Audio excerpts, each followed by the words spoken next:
Пуштањето од притвор на поранешниот директор на УБК Сашо Мјалков ги скара републичкиот јавен обвинител Љубомир Јовески и Комерцијална банка. Жестоката реакција на банката доаѓа откако Јовески во новогодишното интервју за јавниот сервис МИА изјави дека обвинителството во целата постапка што се водеше за понудената гаранција било против Мјалков да биде пуштен од притвор.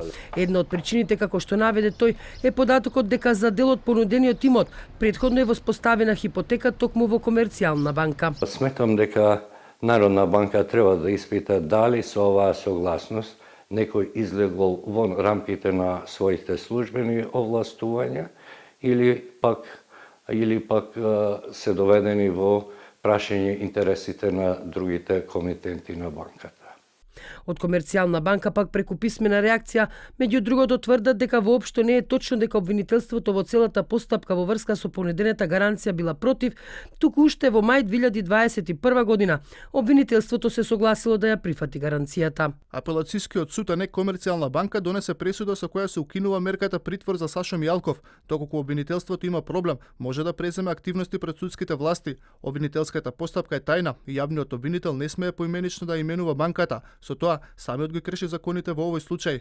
Јовески најави дека во скоро време обвинителството ќе донесе одлука во врска со неколку десетици кривични пријави, што Бојан Јовановски во јавноста, познат како Боки 13, ги поднесе против повеќе носители на јавни функции, членови на нивните семејства и бизнисмени. Јас определив јавен обвинител во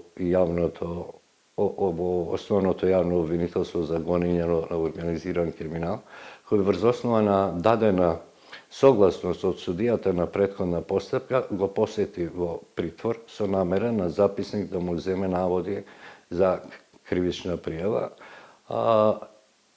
Бојан Јовановски ја одби таа соработка и после известно време во неколку наврати, мислам дека во 3, му е овозможено на записник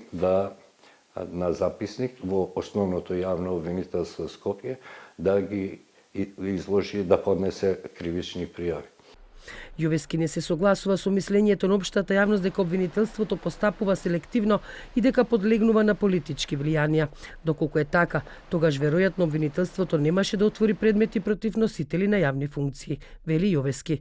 Тој уште тврди дека истрагите што ги водат обвинителствата не траат предолго, а работата на обвинителите во 2021 година ја оцени како задоволителна.